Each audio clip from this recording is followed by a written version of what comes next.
Hello everyone and welcome back to Set 6, and today what we're going to be talking about is the role of memories in the creation of Final Fantasy VII Remake's world, and what form that takes. Don't forget to drop a like on the video and subscribe for future content. Also, don't forget to check out the Big 7. The next episode's coming on Wednesday, the Wednesday after this video gets uploaded, and I'm going to move it to like a 2-week format, so every other week you'll get an episode of the Big 7.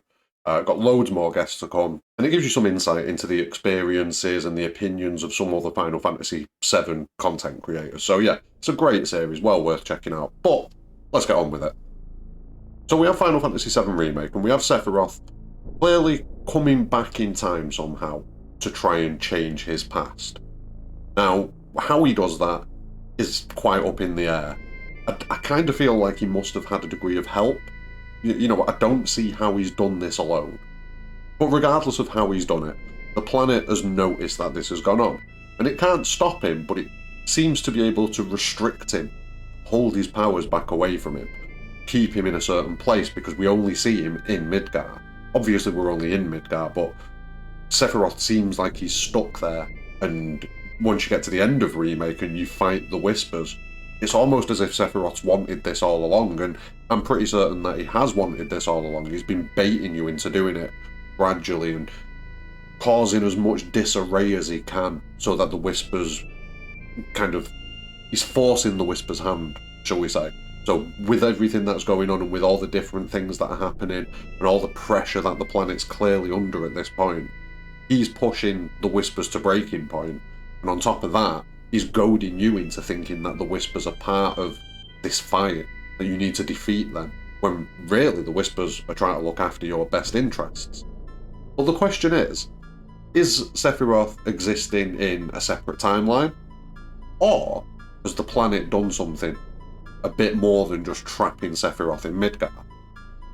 Now, one of the possibilities, I think, is that what the planet's done is it's created a bubble that it's kept Sephiroth in. Now, this is part of my logic for it being one timeline, because I think it's extremely possible that it's two timelines in Final Fantasy VII Remake, but there are a lot of people that don't like that, and it would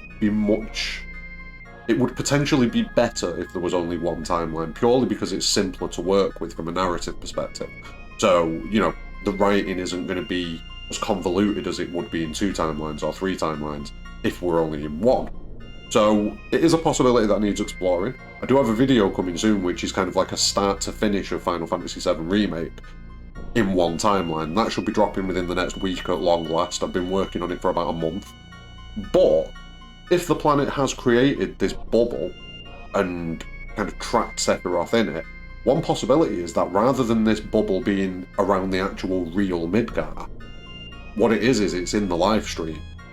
So Sephiroth's been restrained within the lifestream. It's kind of like a recreation of Midgar.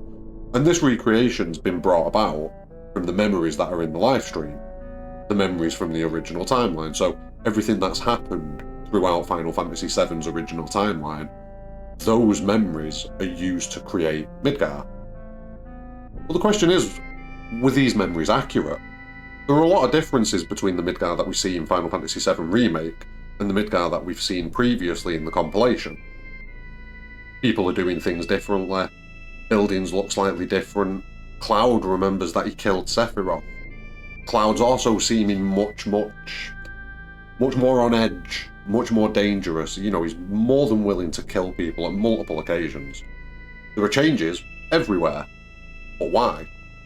And one possibility is that when the planet's recreated Midgar from these memories, the memories aren't accurate. People remember things wrong all the time. I remember things wrong all the time. I'm sure you remember things wrong all the time. Memory isn't a fact. Memory isn't always perfect. Memory is very subjective. And the fact that these memories could have been incorrect, if Midgar's created using these incorrect memories, this is obviously going to lead to all of the differences that we see. And that also includes the people. Now, have the people in Midgar, the party included, just been taken directly from the livestream and kind of recreated in this Midgar? That's a possibility. And again, not necessarily memories, but people might wish that they were different. People might have wished that, people have regrets. And I'm sure that if you die and you end up as a consciousness floating in this live stream, there is going to be at least a moment where you're going to think, I probably could have done that differently. What if those moments where people are wishing that they'd done things differently and gone about life in a different manner, what if those things are actually being manifested in Remake's Midgar? This is why we see Cloud being more like he is, because first off, he knows that he killed Sephiroth because of his memory. So when Cloud's recreated in the live stream in this Midgar, rather than like in the original game where he's not sure what happened, he's now got that certainty. He knows he killed Sephiroth. He remembers that. Another thing with him being slightly edgier and slightly darker, we all know that Cloud goes through some shit. Let's put it that way. And maybe one of his wishes in the live stream, because he will eventually die. Let's not get this wrong, he will have eventually died at some point after Dirge of Cerberus, and he will have gone into the live stream. So what if he'd have wished that he'd done things differently? What if he'd wished that he'd been stronger? This is a theme that constantly comes up with Cloud. And maybe that is why we see this slight difference in Cloud. There are numerous other examples of it as well throughout the game, things just going slightly differently, things not panning out how they used to. And a lot of these things are brought about by the events that happen in Remake. The characters having slightly different agency triggers another change, which then snowballs out of control. And this is why we see the Whispers kind of caving in at the end of Remake and just going, no, we're having a fight. That's it, we're having a fight. But it does lead to a few interesting possibilities towards the end of Remake, because if this Midgar has been recreated in the live stream as kind of like a pocket universe almost, what happens when the singularity is destroyed? And it looks to me like the memories that created Midgar are now set free and running free in the original timeline's world. Now, this is obviously if we are sticking to one timeline, and again, even if we are sticking to one timeline, it might not go down the way that I'm kind of thinking it is going to go down. But if the original timeline was the template, and that was there, and Midgar existed, but then there was kind of this secondary Midgar, which is the one that exists in the live stream, the one where Remake happens. When that bubble breaks, does that Midgar that was created in the live stream overwrite the original Midgar? If it does overwrite the original Midgar, what's the chain of events then going forwards?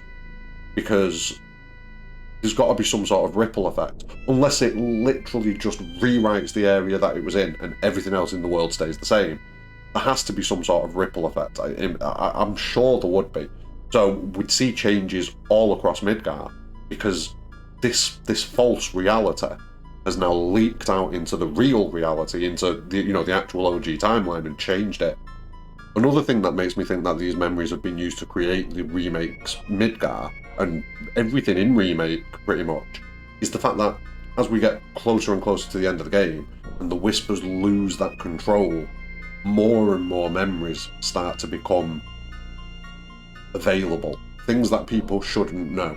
So the only one that we've got proof of realistically, and it's tenuous proof, it could just be Cloud assuming that he did it, but the only one that we've got real proof of that I can think of off the top of my head right now is Cloud telling Sephiroth, I killed you. That's the only one that we know of. But when we get towards the end of the game, we've had Cloud seeing Aerith's death, not really seeing exactly that it is Aerith's death, but he's seen that moment. He has seen everything that goes on pretty much in that moment. We get the moment where Red 13 gets some memories, and yeah, it happens when he comes into contact with Aerith in the Shinra building, but that's different. That's Aerith projecting information to him. And there is going to be another video coming in the next few days on that as well, because Trace of Two Pasts has definitely opened up some information as far as the Cetra go, and this projection ability, but different time. Check out the Trace of Two Pasts video though if you want some information on it. But in the final fight, when we're fighting against well, it's not the final fight, but it's the fight against the Whispers, Red 13 gets a memory of what happens 500 years later after Final Fantasy VII. I'm pretty sure we get then the memories of Zack. And this, for me, is the memories, because the planet will have tried to make it so that everyone was as they were in Midgar, I'd assume. You know what I mean? It wouldn't be everyone's recreated in Midgar, but everyone knows everything that happens. So it's people, all the same people have been recreated, but they've got the memories as far as if they'd lived to Dirge of Cerberus, basically. I don't think that's going to be the case. I think it's going to be the case that if this is the Midgar that has been created from memories, those memories will be restricted as much as possible to only fit into that time frame. But as the Whispers lose that grasp, more and more memories come flooding through. And this is possibly why we see Aerith acting a bit strange in the intermission ending scene. So when everyone's walking and she's saying, "Oh, my stomach feels a bit weird. I'm not too sure. I'm a bit nervous, etc., etc." This could be because the connection that she thought she had with the planet wasn't really a connection with the planet. It was a connection with the memories that she had from the original timeline, and not just hers, everyone's. So when they've broken out of the singularity, she's realised possibly that she wasn't communicating directly with the planet. Now she is. And now she can potentially see that they've made a mistake. It's an interesting one. It's just a little tangent that I went off. I've been working, like I say, on this one timeline theory, and I just felt like this needed to be discussed a little bit, because it is something that's, you know, it's interesting to me. It is 100% interesting to me, because I went to two timelines. I was like, right, there's got to be two timelines here. And one of the main factors in that was obviously stamp. What if the stamp that we see in Remake isn't the real one, and the one that we see in the Zack timeline is the real one? So in Midgar, all the way through, we've been seeing this one specific stamp. If we get to Calm and we see the same stamp that's in the Zack cutscene, that kind of confirms a lot of things. It'd almost certainly confirm one timeline. In fact, it would, I think. I'm pretty certain it would confirm one timeline. And obviously then we've got to deal with what's going on with Zack, and I go into this in this other video, like I say, coming soon. But Stamp would confirm to me, I'm pretty certain that it is one timeline if we see the same Zack cutscene Stamp in Calm. Because I don't think it'd mean the memories of Stamp in the live stream were wrong. I think what it'd mean is that maybe the person who created Stamp was conflicted between two different types of dogs, and maybe he actually went with the one in the Zack cutscene, but then regretted it and wished he'd gone with the other one, but it was too late now. And maybe the planet's noticed that. It's a reach, but this whole video is a bit of a reach if I'm being completely honest with you. It's just something really interesting that tickled my fancy about the memories, and how it's almost like Chinese whispers, and I don't know if that's offensive and if I'm allowed to say that anymore, but apologies if I'm not. But it's the same premise. Things change, recollections change, accounts of things change, and if you build a world based on inaccurate accounts, the world's going to be inaccurate. There's going to be differences, and there's going to be opportunities for greater change, which is what we see in Remake. I don't know, it's a possibility. Let me know what you think about it. Keep an eye out on the channel for the future videos that are coming. Like I say, I've got another episode of the Big 7 coming in the next few days. I've got the one timeline theory, which touches on what I've spoke about in this video, but also covers a lot more as well. It kind of tries to go from the start of Remake to the end of Intermission, and explain as much as possible going through that journey. So yeah, keep an eye out for that one. But let me know what you think about this. I know a lot of people have potentially already spoken about this over time.